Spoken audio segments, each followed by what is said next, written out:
എല്ലാ കൂട്ടുകാർക്കും നമസ്കാരം. നമ്മുടെ പുതിയ വീഡിയോയിലേക്ക് സ്വാഗതം. ഇന്നത്തെ നമ്മുടെ വീഡിയോ വളരെ സിമ്പിളായിട്ട് തന്നെ ഉണ്ടാക്കി കഴിക്കാൻ പറ്റിയ നല്ലൊരു ചായപ്പലഹാരമാണ്. കാഴ്ചയിൽ നെയ്യപ്പത്തെ പോലെയാണെങ്കിലും നെയ്യപ്പം കഴിക്കുമ്പോൾ അതിൻ്റെ അരികു ഭാഗമെല്ലാം നല്ല പോലെ മുരിഞ്ഞിട്ടാണ് ഉണ്ടാവുക. പക്ഷേങ്കിൽ ഇതുപോലൊരു പലഹാരം നമ്മൾ തയ്യാറാക്കി കഴിക്കുമ്പോൾ വളരെ സോഫ്റ്റ് ആയിട്ട് തന്നെയാണ് നമുക്കിത് കഴിക്കാനും പറ്റുന്നത്. ഉണ്ടാക്കിയെടുക്കാനാണെങ്കിലോ വളരെ എളുപ്പമാണ്. മാവ് കലക്കിയ ഉടൻ തന്നെ നമുക്ക് ഈ പലഹാരം തയ്യാറാക്കി എടുക്കാനും സാധിക്കും. നമ്മുടെ കുഞ്ഞുങ്ങളെ സ്കൂൾ വിട്ട് വരുന്ന സമയത്ത് അവർക്ക് വളരെ എളുപ്പത്തിൽ ഉണ്ടാക്കി കൊടുക്കാൻ പറ്റിയ നല്ലൊരു ചായക്കടി കൂടിയാണ്. ഈ ഒരു പലഹാരം തയ്യാറാക്കി പിറ്റേ ദിവസത്തേക്ക് കഴിക്കാനായിട്ട് ഒന്നുകൂടെ ടേസ്റ്റ് കൂടുതലാണ്. അപ്പോൾ ഉടൻ തന്നെ നമുക്ക് നമ്മുടെ വീഡിയോ കാണാൻ പോകാം.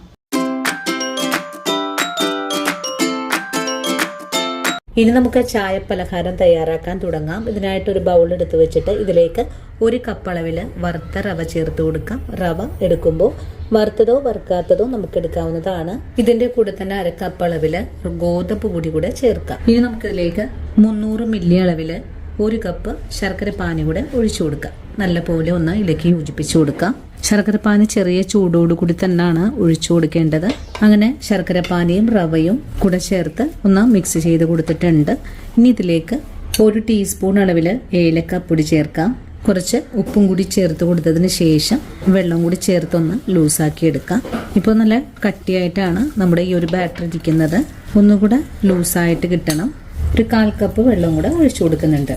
വീണ്ടും ഒന്നുകൂടെ മിക്സ് ചെയ്തതിന് ശേഷം ഒരു മിക്സിയുടെ ജാറിലേക്ക് മാറ്റിയിട്ട് നല്ല പോലെ ഒന്ന് അടിച്ചെടുത്തിട്ട് വരാം. അങ്ങനെ നമ്മൾ ഇതുപോലെ ഒന്ന് മിക്സിയുടെ ജാറിലിട്ട് അരച്ചെടുത്തിട്ടുണ്ട്. ഇനി നമുക്കിതൊന്ന് ബൗളിലേക്ക് മാറ്റാം. ഇതിലേക്ക് മിക്സിയുടെ ജാറ് കഴിഞ്ഞിട്ട് കുറച്ച് വെള്ളം കൂടെ ഒഴിച്ചു കൊടുക്കാം. നല്ലോണം ഇളക്കി ഒന്ന് മിക്സ് ചെയ്തെടുക്കാം.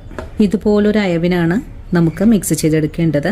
ഇനി നമ്മുടെ ഈ ഒരു പലഹാരം പെട്ടെന്നൊന്ന് പൊങ്ങി വീർത്ത് കിട്ടാനായിട്ട് ഒരു നുള്ളു ബേക്കിംഗ് സോഡ കൂടെ ചേർക്കുന്നുണ്ട്.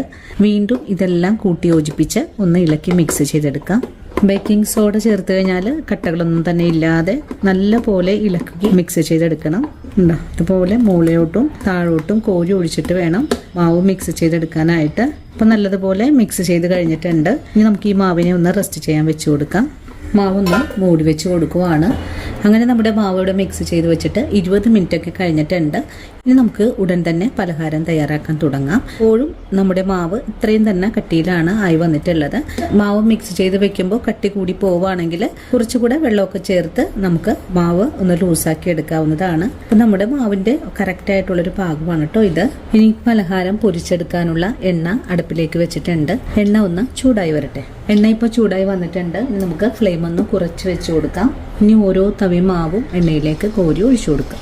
മാവ് എണ്ണയിലേക്ക് ഒഴിച്ചു കൊടുക്കുന്ന സമയത്ത് ഫ്ലെയിം ഒന്ന് കുറച്ച് വെച്ച് കൊടുക്കണം. നല്ലതുപോലെ പൊങ്ങി വീർത്ത് വരുന്ന ഒരു പാകമായാൽ പിന്നെ ഫ്ലെയിം അങ്ങ് കൂട്ടി വെച്ച് കൊടുക്കാം. അതിനുശേഷം തിരിച്ചും മറിച്ചും ഒക്കെ ഇട്ട് കൊടുത്ത് തന്നെ നമുക്കിതൊന്ന് മുരിയിച്ചെടുക്കാം. ഫ്ലെയിം കുറച്ച് വെച്ചും കൂട്ടി വെച്ചും വേണം നമുക്കിതൊന്ന് പൊരിച്ചെടുക്കാനായിട്ടും. നല്ലതുപോലെ മുരിഞ്ഞു പാകമായി കഴിഞ്ഞാൽ പിന്നെ ഫുൾ ഫ്ലെയിം വെച്ച് കൊടുത്ത് വേണം നമുക്കിതൊന്ന് കോരിയെടുക്കാനായിട്ടും.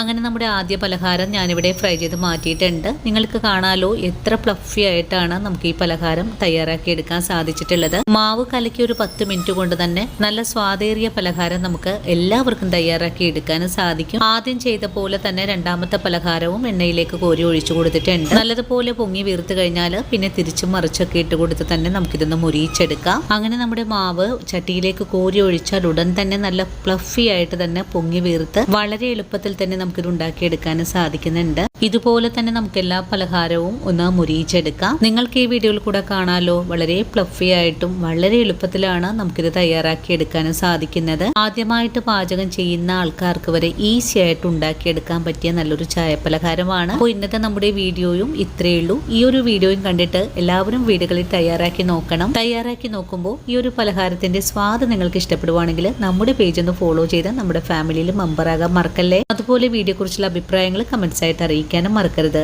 ഇനിയും നല്ലൊരു വീഡിയോ ആയിട്ട് അപ്പോൾ നാളെ കാണാം. അതുവരെയും ഒത്തിരി സ്നേഹത്തോടെ വീണ്ടും കാണാം.